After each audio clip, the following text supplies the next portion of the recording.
வந்து பார், நீயும் எங்களோடே கூட வா, உனக்கு நன்மை செய்வோம். என்னாகமம் 10:29 பின்பாகம்.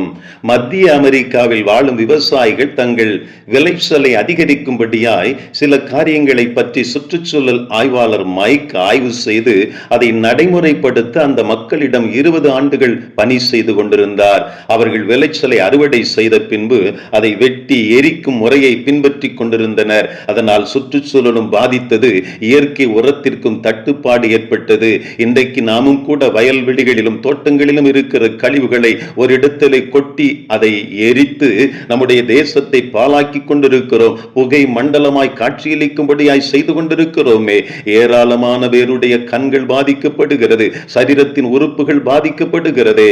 இவர் என்ன செய்தார் தெரியுமா? புதைக்கும் முறையை பின்பற்றும்படியாய் சொல்லி அநேக காரியங்களை அவர்களுக்கு எடுத்துரைத்தாராம். விவசாய அறுவடை கழிவுகளை புதைப்பதினால் அது நிலத்திற்கு உரமாவதோடு விளைச்சலும் கூடும் என அவர் விளக்கி கூறினாலும் மக்கள் அதை புரிந்து கொள்வதற்கு கால தாமதமானது. கிட்டத்தட்ட 20 ஆண்டுகளாகி போனது.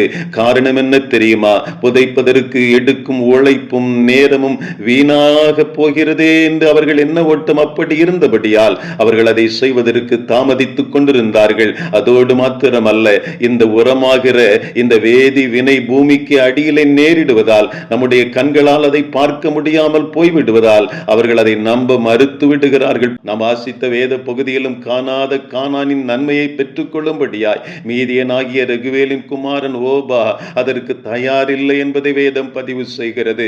மோசே என்கிற தேவ மனிதன் விரும்பி அழைக்கிறான், அவன் வர மறுத்து விடுகிறதை வாசிக்கிறோமே. தன்னுடைய இனம், தேசம், தன் கண் காண்கிற இடம் போதும் என்று நினைக்கிற இருதயம் அவனுடைய இருதயமாய் காணப்பட்டது.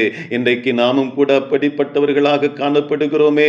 ஆண்டவர் நமக்கு கொடுக்கும் ஆசீர்வாதத்தை பெற்றுக் கொள்வதற்கு கீழ்ப்படுகிற இருதயத்தை ஆண்டவர் நம்மிடத்தில் எதிர்பார்த்து அவர் நம்மோடு கூட இடைபெற்றுக் கொண்டிருக்கிறார். அவர் நாம் பார்க்க முடியாத ஒரு நிலையில இருக்கலாம், நம்முடைய கண்களுக்கு அது புலப்படாதவைகளாய் இருக்கலாம். ஆனால் நிச்சயமாக நீங்களும் நானும் ஆண்டவர் அழைக்கிற இடத்திற்கு செல்லும் பொழுது, அவருக்கு பின்பதாய் நீங்களும் நானும் பயணிக்கும் பொழுது, அந்த இடத்திலே ஆண்டவர் நம்மை கொண்டு போய் நிலை நிறுத்தி ஆண்டவர் வைத்திருக்கிற அந்த மறைவான மன்னாவை நம்முடைய கரத்திலே கொடுத்து இந்த உலகிற்கு மேன்மை தங்கிய ஒரு பாத்திரமாய் உங்களையும் என்னையும் மாற்ற வல்லவர் என்பதை மறந்து போக வேண்டாம். அவருடைய சித்தத்தை செய்வதற்கு ஒரு விஷயம் ஒப்பு கொடுப்போமா?